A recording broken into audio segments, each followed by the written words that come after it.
Welcome to another episode of Boom or Bust, the draft show. Max Chadwick, PJ Clark, Tate Sigworth, and Nick Merriam. Not a scouting report or an interview, kind of like a recap of college football and a little preview of college football as well. We're in week 9 of college football season right now. Some prospects have looked incredible, while others not so much. So today we're going to go over our biggest risers in the draft so far this season and our biggest fallers, as well as give what we're excited to see this week. And of course, be sure to follow our Twitter at BoomerBustDraft and Reddit at BoomerBustDraft Show. We're on Spotify. We're on YouTube. Look us up, Boomer Bust Draft Show. We have a website. We're going to be posting articles, a lot more. So check out the link before. And of course, like and subscribe to the channel as well if you like us. I'm not gonna. If you hate us, please don't do it. We don't want to. You don't want to ruin your lives. But if you like stay us, around. please Stay around. Please, stick please around. Subscribe. We're not like throwing you away, but yeah. Give us another chance, please. Bring the hate. Bring the comments. I love it. We are Tate, here to argue. Not the hate though, Tate. Let's go with the love. Who are your biggest risers so far this college football season? Okay. Since the start of the season, I think my biggest riser right now is Notre Dame linebacker Jeremiah owusu-koramoah. How did that go, fellas? That was good. I appreciate it. Stock up for Tate too. Stock up. Rising on Tate, knows how to pronounce football names. I think of the four, I'm the highest on him right now. He's just an incredible athlete at the linebacker position. You turn on the tape and watch him. He just runs around. He's quick as hell, good in coverage. He's a good tackler. I think he's an all-around really good prospect.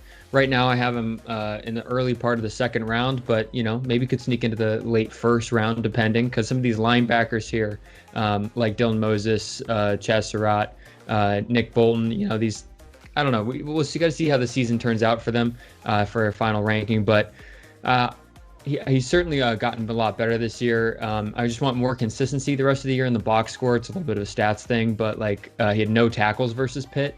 But at the same time, if you look at that interception he had versus Pitt, I don't think there's many linebackers who can make that kind of play. It's unreal. But yeah, right now he is my biggest riser.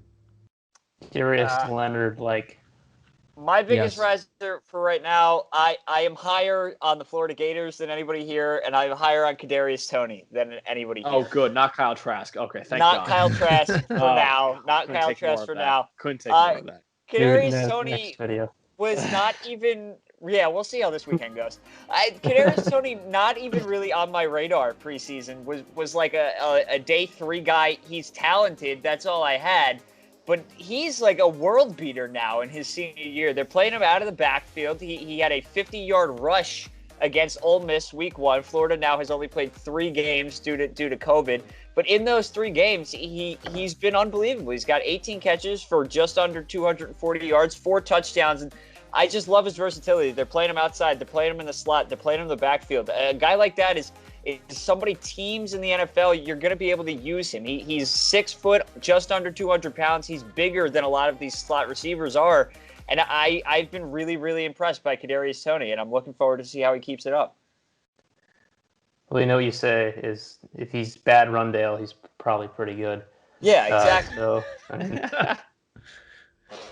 All right, so I just watched Trayvon Moehrig the last couple of weeks, and, I always kind of had him in that second round, late first round grade, but I think he's going to become safety 1 for me after I watched him this week against Oklahoma. Wow.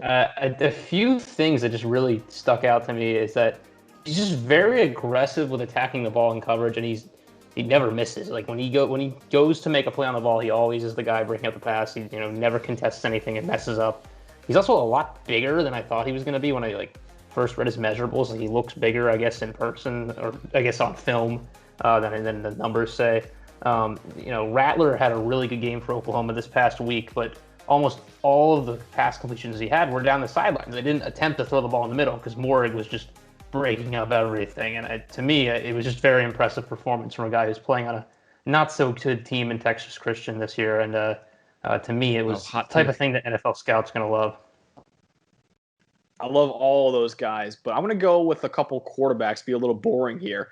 Zach Wilson from BYU, Mac Jones from Alabama. They were not on my radar at all. In fact, Mac Jones, I was like, man, they're bringing the superstar freshman Bryce Young. Mac Jones won't even have this job in 5 weeks. Boy, was I wrong, because they are right now, Wilson is QB4, Mac is QB5 on my board right now. For Wilson, he looks like a college version of Patrick Mahomes. He has ridiculous throws from ridiculous arm angles and platforms. He plays backyard football, but like Mahomes, it's an efficient version of backyard football. I'm not comparing him to Mahomes. I'm saying he plays like Mahomes. It sounds like you're comparing him. At BYU. No, I'm saying he plays like Mahomes. They are both quarterbacks. They are both quarterbacks. And right-handed, too. Now the devil's hand, like Tate likes to say. But speaking of the devil's hand, Alabama's without Tua Tagovailoa. Now Mac Jones is their starter. He's been maybe the most impressive quarterback in the country so far this season. Look, they haven't missed a beat without Tua so far. Jones's downfield accuracy, his ability to take care of the football, still making some big-time throws. Really, really impressed by both Mac Jones and Zach Wilson. But they can't all be studs. So, Nick, who are some duds that have fallen on your board because of their play this season? Marvin Wilson has been not impressive at all to me. Cosign. He hasn't flashed enough, and that Florida State defensive line it's been fine, I guess, but like they've not been good as a team, and that was their strength coming into the year. They haven't taken advantage of it at all. And you would think, as what was supposed to be the best player on that D-line, that Wilson would be the one making it easier for the rest of the D-line. It's just not happening. And a guy who I think even some of us, all of us thought maybe he was going to be a potential top 10 pick at the beginning of this year, has fallen towards the end of the first round and could be going further, I think, depending on how this continues, because I'm personally a guy who really cares about that last season, and I don't care as much about what you've done. In the beginning, I need to see that improvement, and right now he's kind of going off a cliff, and I don't like that. Thank you, Nick. Very cool. You took mine, so I'm gonna move on. I'm with you on Marvin Wilson. Tutu Atwell. Kadarius Toney is who I thought Tutu Atwell was. Tutu Atwell was a borderline first-round guy for me coming into the season. The more I watch him, the more I just don't understand how he fits on an NFL field. I think he is too small in every facet. I don't think he's good enough as a receiver. I think he's too small to put in the backfield.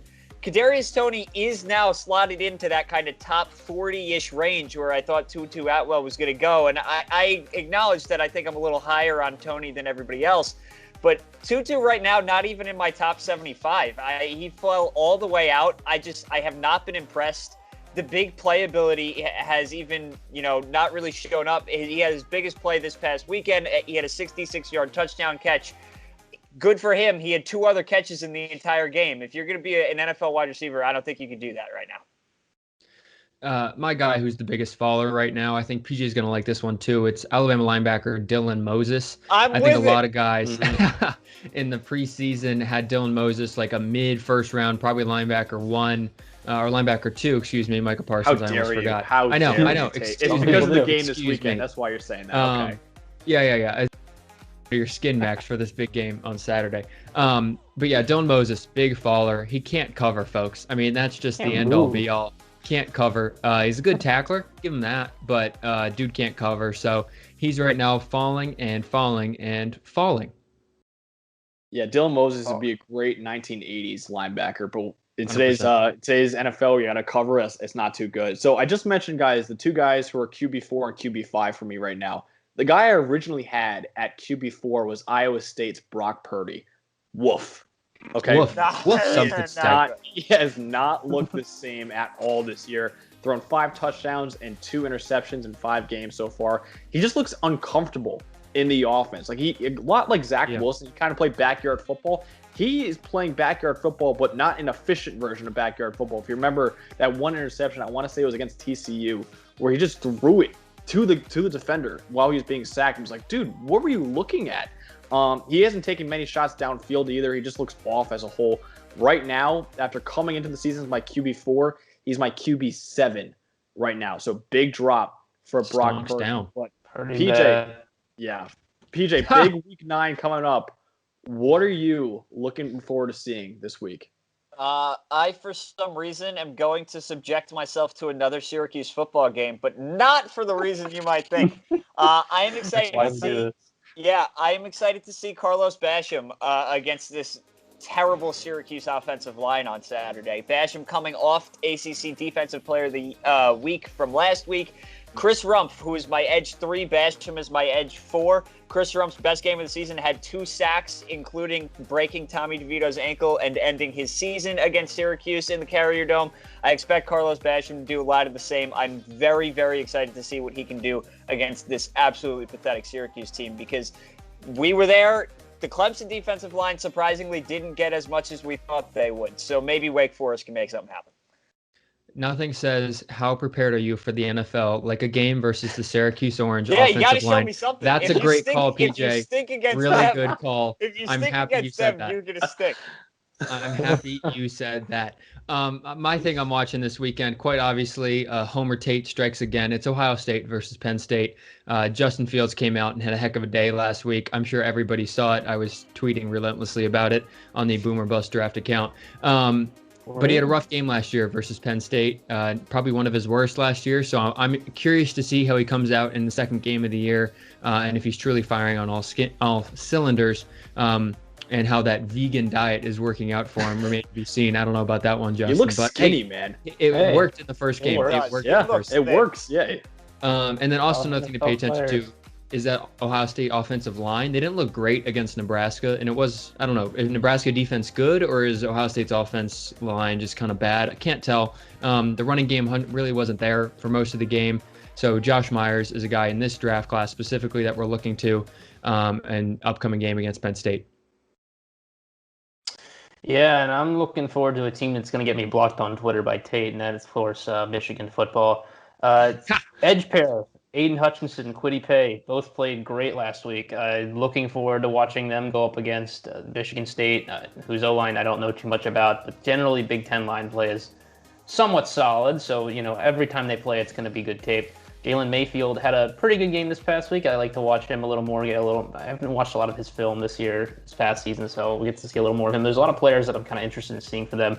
But outside of just draft stuff, this kind of Harbaugh adjustment to becoming a more, quarterback-centric offense with Joe Milton, I think is very interesting to me. I don't know if that has anything to do with the draft. We'll see, but I'm kind of wondering, sometimes when you kind of change the way the offense is going, you see other players emerge that you haven't thought of before because of, just scheme. So they're an interesting team to me in that they're just different, and we might see something different from them in the coming weeks. It's crazy what can happen when you don't have Shea Patterson at quarterback, but that's just an Ohio State slide. That's all.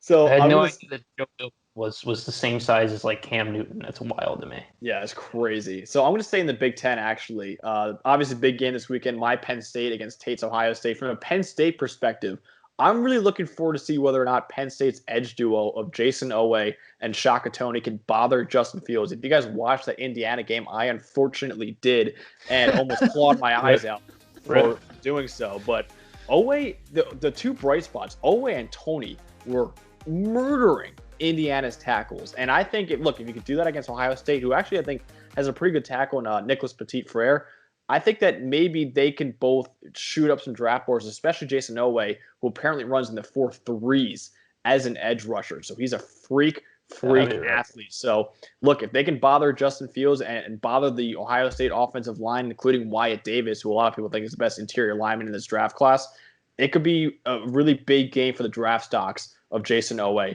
and Shaka Toney. All right, those are our risers, our fallers, and what to watch out for this weekend in college football from a draft perspective. Of course, please like the video, subscribe to our channel on YouTube, and follow us on Reddit. Comment your biggest risers and fallers and what you're looking forward to seeing this weekend. And follow our Twitter at Boom or Bust Draft. So for PJ Clark, Tate Sigworth, and Nick Merriam, I'm Max Chadwick. Have a great night.